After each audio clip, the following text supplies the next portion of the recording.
लोगो, आओ मैं तुम्हें वो चीजें पढ़कर सुनाऊं जो तुम्हारे परवरदिगार ने तुम पर हराम कर दी हैं। उनकी निस्बत उसने इस तरह इरशाद फरमाया है कि किसी चीज को अल्लाह का शरीक न बनाना और माँ बाप से बदसलूकी न करना, बल्कि हुस्न सुलूक करते रहना और नादारी के अंदेशे से अपनी औलाद को कत्ल न करना, क्योंकि तुमको और उनको हम ही रिस्क देते हैं। और बेहयाई के काम जाहिर हो या पोशीदा उनके पास ना फटकना, और किसी शख्स को जिसके कत्ल को अल्लाह ने हराम कर दिया है कत्ल न करना, मगर जायज तौर पर, यानी जिसका शरीयत हुक्म दे।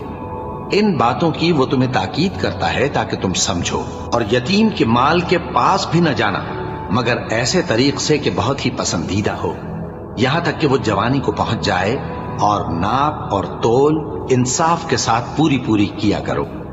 हम किसी को जिम्मेदार नहीं बनाते मगर उसकी ताकत के मुताबिक।